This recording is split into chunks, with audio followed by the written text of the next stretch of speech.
नमस्कार विद्यार्थी मित्रांनो, ग्रोइंग स्टुडंट्स या यूट्यूब चॅनलमध्ये आपलं सर्वांचं स्वागत आहे। आज आपण बघणार आहोत ग्रामसेवक कृषी घटक तांत्रिक वरचे 30 प्रश्न की जे तुम्हाला येणाऱ्या परीक्षेसाठी महत्त्वाचे ठरणार आहेत। त्यामुळे व्हिडिओ शेवटपर्यंत पाहायचा आहे। आतापर्यंत आपल्या ग्रोइंग स्टुडंट्स या यूट्यूब चॅनलच्या माध्यमातून कृषी घटक तांत्रिक या विषयावरील 70+ व्हिडिओ आपण अपलोड केलेले आहेत। तुम्हाला अवेलेबल होण्यासाठी त्याची कृषी घटक तांत्रिक नावाची प्लेलिस्ट आहे, त्याची लिंक डिस्क्रिप्शनमध्ये दिलेली आहे, त्यावर क्लिक करून हेतून मागील सर्व व्हिडिओ तुम्ही पाहू शकता।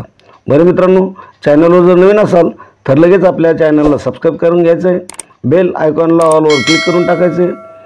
आणि अशा प्रकारचे व्हिडिओ क्रिएट करण्यासाठी खूप मेहनत घ्यावी लागते विद्यार्थी मित्रांनो, त्यासाठी व्हिडिओला लाईक नक्की करत चालायचं आहे। बघूया आजचा व्हिडिओ। पहिला प्रश्न बघा। पहिला प्रश्न आहे, विषाणूमुक्त रोपे तयार करण्यासाठी किंवा निर्माण करण्यासाठी कोणत्या पद्धतीचा वापर करता येतो? विषाणूमुक्त रोपे आपल्याला निर्माण करायचे, त्यासाठी कोणत्या पद्धतीचा वापर करता येईल किंवा अवलंब करता येईल? बघा 4 पद्धती तुमच्या समोर दिलेल्या आहे।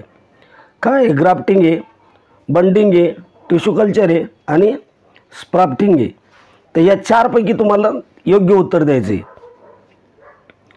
तर काय उत्तर असेल मित्रांनो? तर या प्रश्नाचं योग्य उत्तर येईल बघा पर्याय नंबर 3 टिश्यू कल्चर। विषाणूमुक्त रोपे निर्माण करण्यासाठी कोणत्या पद्धतीचा वापर करता येतो? तर टिश्यू कल्चर या पद्धतीचा वापर करता येतो। पुढचा प्रश्न बघूया। सेंद्रिय उत्पादनासाठी किती वेळ लागतो? सेंद्रिय उत्पादन करायचं आहे आणि त्यासाठी तुम्हाला वेळ विचारलेला बघा। 2 नंबरचा प्रश्न आहे, 4 पर्याय तुमच्या समोर दिलेले आणि त्यापैकी योग्य उत्तर तुम्हाला निवडायचं आहे। सेंद्रिय उत्पादनासाठी किती वेळ लागतो? पहा पर्याय काय आहे? 1 वर्ष, 2 वर्ष, 4 वर्ष, 3 वर्ष, किती कालावधी लागत असेल? योग्य उत्तर याचं येईल बघा पर्याय नंबर 4 म्हणजे डी, 3 वर्ष। सेंद्रिय उत्पादनासाठी किती वेळ लागतो? 3 वर्षाचा कालावधी लागतो। पुढचा प्रश्न आहे बघा, स्वाईनचा गर्भधारणा कालावधी काय आहे? स्वाईनचा गर्भधारणा कालावधी काय आहे? 109 दिवस, 115 दिवस, 132 दिवस किंवा 100 दिवस? विद्यार्थी मित्रांनो, प्रश्न व्यवस्थित पहा, त्याचे पर्याय व्यवस्थित पहा आणि योग्य उत्तर काय करा कमेंटमध्ये देत चला। या व्हिडिओमधून तुम्हाला किती प्रश्नाचं उत्तर बरोबर देता येतं ते सुद्धा मला कमेंटमध्ये कळवा। आणि एखाद्या प्रश्नाचं उत्तर माझ्याकडून गलत होत असेल तर त्याचंही योग्य उत्तर कमेंटमध्ये देत चला। आणि अजूनपर्यंत आपल्या ग्रोइंग स्टुडंट्स या यूट्यूब चॅनलला जर सबस्क्राईब केलं नसेल तर नक्की सबस्क्राईब करून ठेवा, बेल आयकॉनला ऑलवर सिलेक्ट करून ठेवा की जेणेकरून दुसऱ्या व्हिडिओचं नोटिफिकेशन ताबडतोब तुमच्यापर्यंत पोहोचेल। आणि व्हिडिओला लाईक नक्की करत चला। मग काय उत्तर आहे या प्रश्नाचं?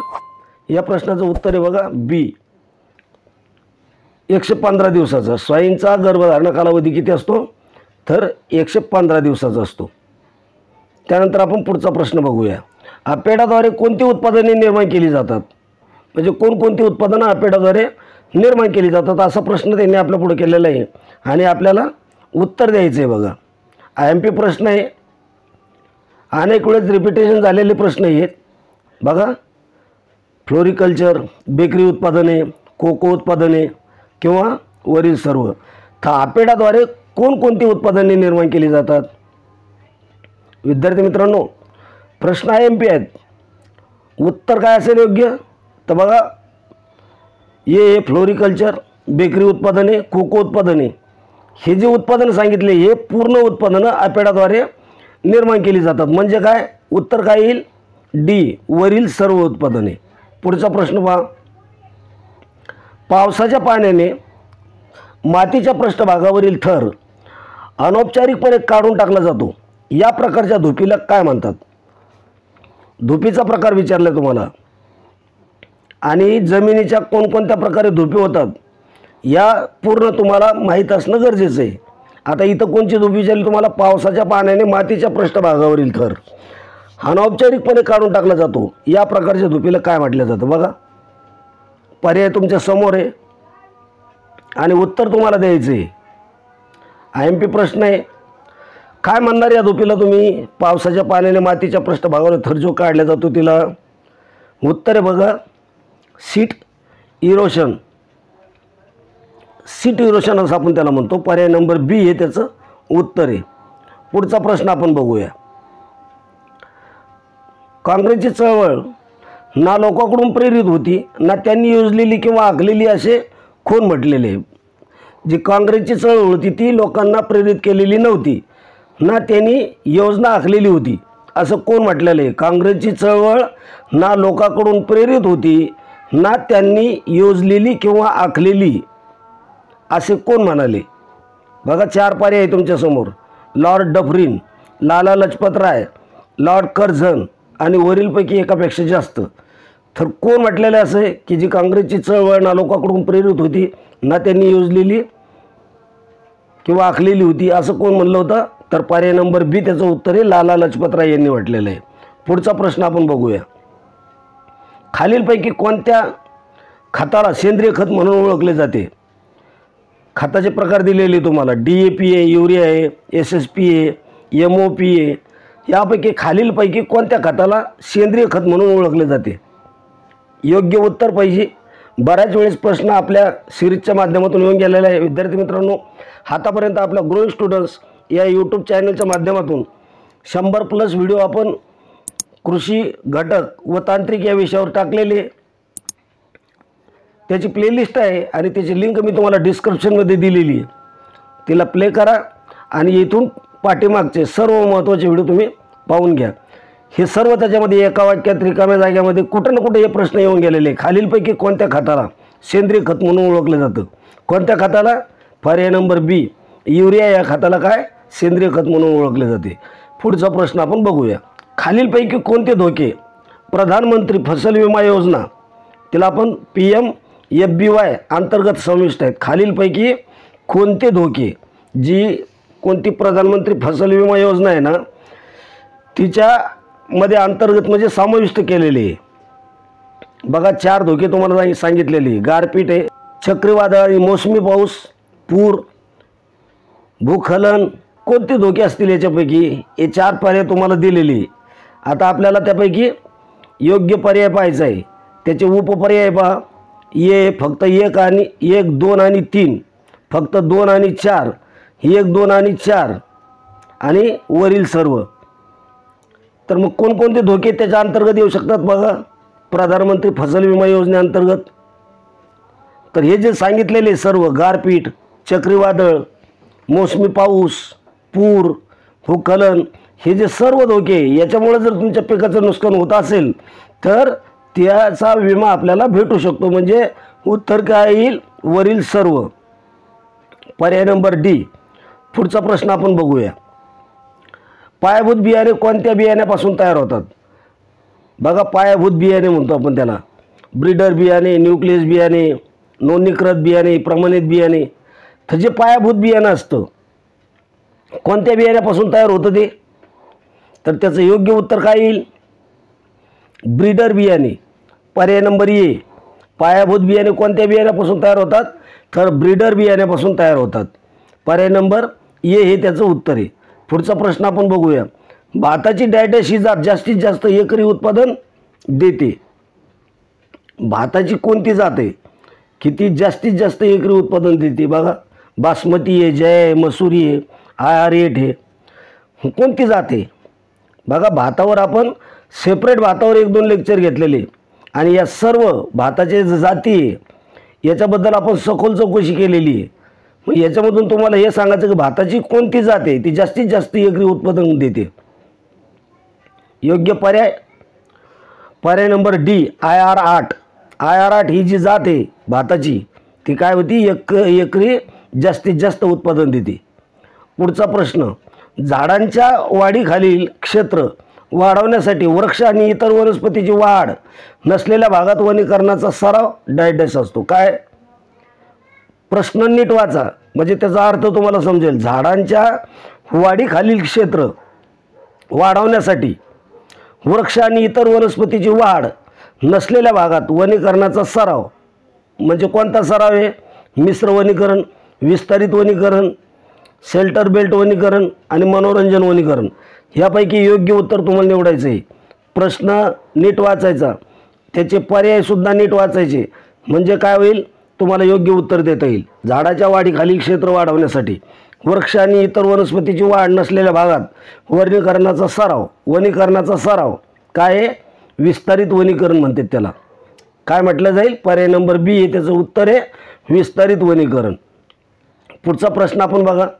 विद्यार्थी मित्रांनो, अजूनपर्यंत तुम्ही जर आपल्या चॅनलला सबस्क्राईब केलं नसेल तर नक्की सबस्क्राईब करून घ्या आणि काही शंका असतील तर त्या शंका तुम्ही कमेंट बॉक्समध्ये नक्की कळवा. आणि व्हिडिओला लाईक नक्की करत चला, कारण तुमच्या लाईकमुळं काय होतं, व्हिडिओ बनवण्यासाठी प्रोत्साहन मिळते. उच्च पातळीच्या किरणोत्सर्गी कचऱ्याचे व्यवस्थापन खालीलपैकी कोणत्या पद्धतीने केले जाऊ शकते? उच्च पातळीच्या किरणोत्सर्गी कचऱ्यांचे व्यवस्थापन खालीलपैकी कोणत्या पद्धतीने केले जाऊ शकते? कोणता कचरा सांगितला त्यांनी? किरणोत्सर्गी कचऱ्याचे. त्याचं व्यवस्थापन कोणत्या पद्धतीने बघा, 4 पर्याय तुम्हाला दिलेले खाली. कंपोस्टिंग, अनिश्चित काळासाठी साठवून, तटस्थीकरण आणि भस्म करणे. काय करता येईल एवढ्यापैकी? उच्च पातळीच्या किरणोत्सर्गी कचऱ्याचे व्यवस्थापन कोणत्या पद्धतीने केले जाऊ शकते? पर्याय नंबर बी, अनिश्चित काळासाठी साठवून घेऊ. कारण त्याला जाळून टाकता येतं का? भस्म करणे दिलेलं आहे. तटस्थीकरण म्हणजे त्याला आपल्या दुकानात जास्त दिवस पडून देता येतं का? किंवा त्याला मातीमध्ये दाबून त्याचं खतही बनत नाही, म्हणून त्याला काय करावं लागेल? अनिश्चित काळासाठी साठवून नंतर त्याचं विल्हेवाट लावावं लागेल. पर्याय नंबर बी त्याचं उत्तर आहे. पुढचा प्रश्न आपण बघूया. NRLM योजनेअंतर्गत शासन 60% दराने 3 लाख रुपयापर्यंत कर्ज देते, जे वेळेवर परतफेड केल्यावर 10% कमी केले जाऊ शकते. NRLM ही जी योजना आहे हिच्या अंतर्गत काय करतं शासन? तुम्हाला 60% दराने 3 लाख रुपयापर्यंत कर्ज देतं आणि ते कर्ज जर तुम्ही वेळेवर परतफेड केली तर 10% कमी केले जाऊ शकते. म्हणजे तुम्हाला त्याच्यावर सबसिडी दिली जाऊ शकते. पण ती कधी दिली जाऊ शकते? वेळेवर परतफेड केल्यानंतर.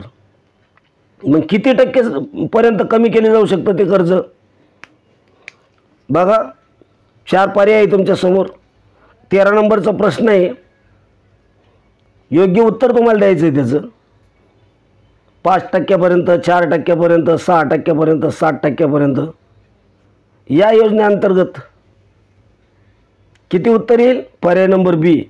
NRLM योजनेअंतर्गत शासन 60% दराने 3 लाख रुपयापर्यंत कर्ज देतं, जे वेळेवर परतफेड केल्यानंतर 4% कमी केले जाऊ शकते. उत्तर काय आहे? बी आहे, 4% पुढचा प्रश्न बघा. जननी सुरक्षा योजनेअंतर्गत कमी कामगिरी करणाऱ्या राज्यामध्ये आईला रोख मदत कशी मिळते? संस्थात्मक वितरण म्हणजे कशा पद्धतीने मिळते? जननी सुरक्षा योजनेअंतर्गत कमी कामगिरी करणाऱ्या राज्यामध्ये आईला रोख रक्कम कशी मिळते? कशी मिळते पहा.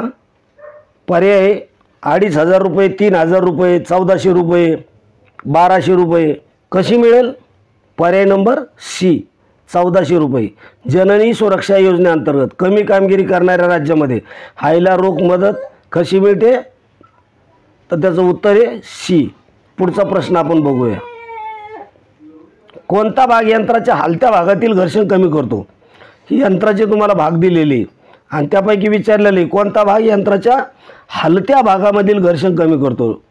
लोखंडी धूळ, वाळू, बॉल बेरिंग, स्पूल होल्डर. कोणता भाग आहे की तो यंत्राच्या हलत्या भागातील घर्षण कमी करतो?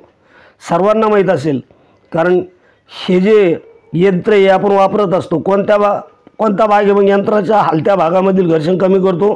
तर त्याचं योग्य उत्तर आहे पर्याय number C, ball bearing.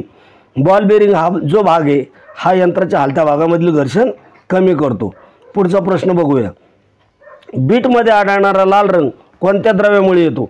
Bit असतं जे खायचं बीट आहे त्याच्यामध्ये जो आपण बीट कापल्यानंतर लाल रंग निघतो. आढळणारा लाल रंग कोणत्या द्रव्यामुळे येतो?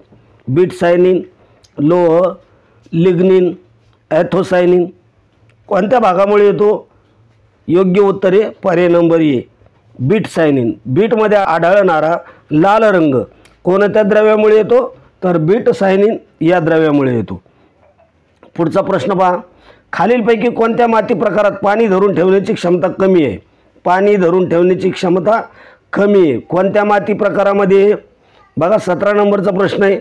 4 पर्याय तुमच्या समोर आहे आणि पटापटा उत्तरं देत चालायचे. कोणत्या माती प्रकारात पाणी धरून ठेवण्याची क्षमता कमी आहे? अजूनपर्यंत तुम्ही जर आपल्या ग्रोइंग स्टुडंट्स या यूट्यूब चॅनलला जर सबस्क्राईब केलं नसेल तर नक्की सबस्क्राईब करून घ्यायचं आहे, बेल आयकॉनला ऑलवर सिलेक्ट करायचं आहे आणि व्हिडिओला लाईक नक्की करायचे. व्हिडिओ आवडत असेल तर आपल्या दोस्त मित्रामध्ये व्हिडिओ शेअर करत चालायचे.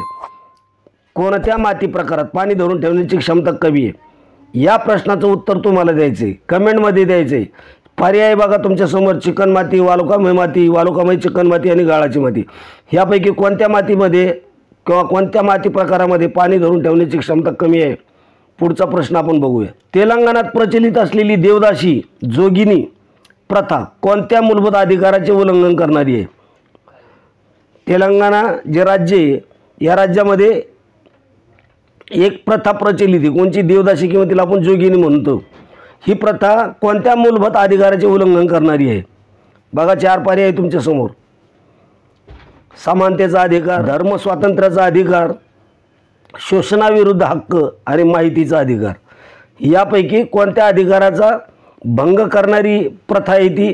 तर त्याचं योग्य उत्तर आहे पर्याय नंबर सी, शोषणाविरुद्ध हक्क याचा भंग करणारी प्रथा आहे ती. पुढचा प्रश्न बघा. ग्रामीण भागातील लोकांना दीर्घकालीन कर्जाची आवश्यकता कशासाठी असते? ग्रामीण भागातील जे शेतकरी आहे ह्या लोकांना दीर्घकालीन कर्जाची आवश्यकता कशासाठी असते? बघा, खते खरेदी करणे किंवा कृषी यंत्रे खरेदी करणे किंवा बियाणे खरेदी करणे किंवा जमिनीवर किरकोळ सुधारणा करणे. तर दीर्घकालीन कर्जाची, अल्पकालीन तर आपल्याला माहिती आहे आपण त्याला पीक कर्ज म्हणतो, पण दीर्घकालीन कर्जाची आवश्यकता ग्रामीण भागातील लोकांना कशासाठी असते? काय उत्तर येईल त्याचं? खतं खरेदी करणं नाही, कृषी यंत्रे खरेदी करणे, बियाणे खरेदी करणे किंवा जमिनीवर किरकोळ सुधारणा करणे. तर त्याचं योग्य उत्तर येईल पर्याय नंबर बी, कृषी यंत्रे खरेदी करणे. उदाहरणार्थ समजा ट्रॅक्टर म्हणा, JCB म्हणा, अशी जी मोठी मोठी यंत्रे ते खरेदी करण्यासाठी दीर्घकालीन कर्जाची आवश्यकता असते. पुढचा प्रश्न बघा. खालीलपैकी कोणती योजना नाबार्ड अंतर्गत चालवली जाते? कोणती योजना आहे की जी नाबार्ड अंतर्गत चालवली जाते? बघा, परंपरागत कृषी विकास योजना, PM किसान योजना, मायक्रो फूड प्रोसेसिंग एंटरप्राइजेस योजनेचे प्रधानमंत्री औपचारिकीकरण किंवा ग्रामीण भांडारण. तर यापैकी या 4 योजनांपैकी कोणती योजना आहे जी नाबार्ड अंतर्गत चालवली जाते? काय उत्तर येईल?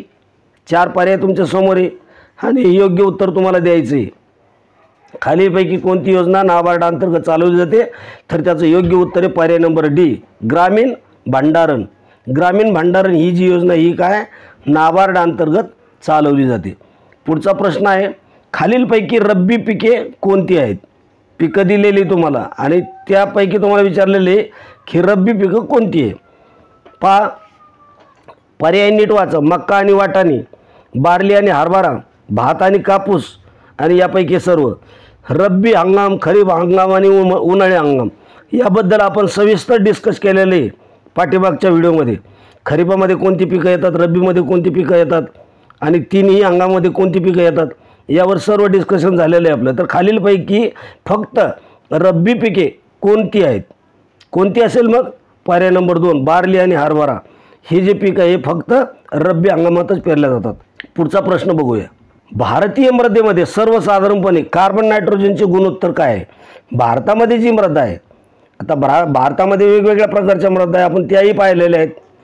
कुठं जांभी मृदा आहे, कुठं रेगूर मृदा आहे, कुठं वालुकामय मृदा आहे, कुठं पोयटा मृदा आहे, गाळाची मृदा आहे. तर भारतीय मृदेमध्ये सर्वसाधारणपणे कार्बन नायट्रोजनचे गुणोत्तर काय आहे? काय असेल?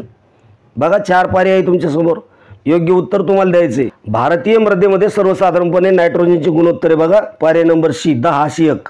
काय आहे? 10:1 गुणोत्तर आहे. पुढचा प्रश्न आपण बघूया. कोंबडीचा उष्मायन कालावधी किती दिवस असतो? कोंबडीचा उष्मायन कालावधी किती दिवसाचा आहे? 21 दिवस, 15 दिवस, 50 दिवस, 42 दिवस, किती दिवसाचा असेल? योग्य उत्तर काय येईल त्याचं? योग्य उत्तर येईल त्याचं पर्याय नंबर ए, 21 दिवसाचा. कोंबडीचा उष्मायन कालावधी किती दिवसाचा असतो? तर 21 दिवसाचा असतो. त्यानंतर पुढचा प्रश्न बघूया. भारतासाठी जागतिक पोषणाचे लक्ष्य वर्ष कोणते आहे? भारतासाठी जागतिक पोषण याचं लक्ष्य वर्ष कोणतं आहे? परत 2022, 2020, 2030, 2025 लक्ष्य जागतिक पोषणाचं लक्ष्य असं विचारलेलं आहे, कोणतं असेल लोक? 2025. पर्याय नंबर डी. भारतासाठी जागतिक पोषणाचं लक्ष्य वर्ष कोणतं आहे? 2025. पुढचा प्रश्न बघूया. संगणकाची स्मरणशक्ती कशात मोजली जाते? संगणक जे आहे सर्वांना माहिती आहे, कॅम्प्युटर, याची जी स्मरणशक्ती असते तिला मोजण्यासाठी एकक आहे, तर त्याचं नाव काय असं त्यांनी विचारलं. संगणकाची स्मरणशक्ती कशात मोजली जाते? पर्याय दिलेली तुम्हाला 4. Knot, bytes, hertz, cubic. कशामध्ये मोजल्या जाते? पर्याय नंबर बी, बाईट्समध्ये. संगणकाची स्मरणशक्ती बाईट्समध्ये मोजल्या जाते. त्यानंतर पुढचा प्रश्न बघा. स्त्री शिक्षणाची दिशा हा स्त्री शिक्षणावरील लेख डॅश या वृत्तपत्रात प्रकाशित झाला होता. स्त्री शिक्षणाची दिशा हा स्त्री शिक्षणावरील लेख कोणत्या वृत्तपत्रात प्रकाशित झाला होता? सुरुवातीची गोष्ट आहे बघा, 4 वृत्तपत्र तुमच्या पुढे दिलेली आणि यापैकी स्त्री शिक्षणाची दिशा हा लेख कोणत्या वृत्तपत्रात प्रकाशित झाला होता? दर्पण, धूमकेतू, केसरी, राष्ट्रवीर. कोणत्या वर्तमानपत्रामध्ये? योग्य उत्तर कमेंटमध्ये देत चला. आणि अजूनपर्यंत जर तुम्ही आपल्या ग्रो स्टुडंट्स या यूट्यूब चॅनलला सबस्क्राईब केलं नसेल किंवा आपल्या चॅनलवर नवीन असाल तर नक्की सबस्क्राईब करून घ्या, कारण असेच महत्त्वाचे अपडेट आपल्या चॅनलच्या माध्यमातून तुम्हाला मिळत जातील. स्त्री शिक्षणाची दिशा हा स्त्री शिक्षणावरील लेख कोणत्या दर्पण या वर्तमानपत्रातून प्रकाशित झाला होता? पर्याय नंबर ए हे त्याचं उत्तर आहे. पुढचा प्रश्न बघा. खतांमध्ये अग्रस्थानी आहे. काय अग्रस्थानी आहे? डॅश खतामध्ये अग्रस्थानी आहे. नायट्रोजनयुक्त खते, फॉस्फेटिक खते, पोटॅशिक खते, वरीलपैकी एकापेक्षा जास्त खतं आहे आणि त्या खतामध्ये अग्रस्थानी काय आहे असं ते विचारलेलं आहे. डॅश खतामध्ये अग्रस्थानी असतं. काय असतं? नायट्रोजनयुक्त खते. जे नायट्रोजनयुक्त खते आहे हे खतामध्ये अग्रस्थानी असतात. पर्याय नंबर ए हे त्याचं उत्तर आहे. पुढचा प्रश्न आपण बघूया. नॅशनल ॲग्रिकल्चर मार्केट, त्याला इनाम म्हणतो, हे एक संपूर्ण भारतातील इलेक्ट्रॉनिक ट्रेडिंग पोर्टल आहे जे सध्याचे नेटवर्क APMC मंडई कृषी मालाला राष्ट्रीय बाजारपेठ निर्माण करणार आहेत. प्रश्न लक्षात घ्या. नॅशनल ॲग्रिकल्चर मार्केट हे एक संपूर्ण भारतातील इलेक्ट्रॉनिक ट्रेडिंग पोर्टल आहे जे सध्याचे नेटवर्क APMC मंडई कृषी मालाला राष्ट्रीय बाजारपेठ निर्माण करणार आहे. नाम त्याला आपण म्हणतो, ते ॲप आहे इनाम. चे अर्थसंकल्पीय वाटप काय आहे? 100 कोटी, 55 कोटी, 200 कोटी, 120 कोटी. किती कोटी अर्थसंकल्पामधून त्याला मिळालेले? तर त्याचं योग्य उत्तर आहे पर्याय नंबर सी, 200 कोटी. पुढचा प्रश्न आपण बघूया. भात शेतीमध्ये डबके टाकण्याचे उद्दिष्ट काय आहे? भात शेतीमध्ये काय डबके टाकण्याचं उद्दिष्ट काय आहे? डबके ज्या विभागामध्ये म्हणजे कोकणामध्ये म्हणा किंवा विदर्भामध्ये काही जिल्ह्यामध्ये म्हणा जिथं भात शेती केली जाते तिथं त्यांना समजेल की डबके कशाला म्हणतात. भात शेतीमध्ये डबके टाकण्याचे उद्दिष्ट काय आहे? प्रत्यारोपणात सुलभता, लोह आणि फॉस्फरसची उपलब्धता वाढवणे, त्यानंतर पिकाचा कालावधी वाढवणे आणि तणांचा प्रादुर्भाव कमी करणे. तर या 4 पर्यायापैकी काय उत्तर आहे? योग्य उत्तर तुम्ही कमेंटमध्ये कळवा. भात शेतीमध्ये डबके टाकण्याचे उद्दिष्ट काय आहे? तर त्याचं योग्य उत्तर आहे पर्याय नंबर ए, प्रत्यारोपणात सुलभता. प्रत्यारोपणात सुलभता. पुढचा प्रश्न बघूया. पुढचा प्रश्न बघण्या अगोदर विद्यार्थी मित्रांनो मी तुम्हाला एक रिक्वेस्ट करतो, अजूनपर्यंत तुम्ही आपल्या चॅनलला जर सबस्क्राईब केलं नसेल तर नक्की सबस्क्राईब करून घ्या. बेल आयकॉनला ऑलवर सिलेक्ट करा, कारण असेच महत्त्वाचे अपडेट तुम्हाला या चॅनलच्या माध्यमातून मिळतील.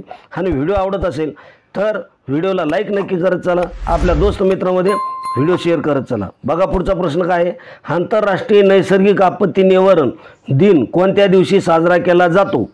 आंतरराष्ट्रीय नैसर्गिक आपत्ती निवारण दिन कोणत्या दिवशी साजरा केला जातो? 15 जून, 13 सप्टेंबर, 5 मार्च, 13 ऑक्टोबर. कोणत्या दिवशी नैसर्गिक आपत्ती निवारण दिन? पर्याय नंबर डी, 13 ऑक्टोबर रोजी साजरा केला जातो. तर विद्यार्थी मित्रांनो आजच्या व्हिडिओमध्ये आपण याच ठिकाणी थांबणार आहोत. महत्त्वाचे प्रश्न पाहण्यासाठी आपल्या ग्रोइंग स्टुडंट्स या यूट्यूब चॅनलसोबत सहभागी व्हा. दोस्ता मित्रांना व्हिडिओ शेअर करत चला आणि व्हिडिओला लाईक नक्की करा. भेटूया उद्याच्या व्हिडिओमध्ये. तोपर्यंत जय हिंद, जय महाराष्ट्र.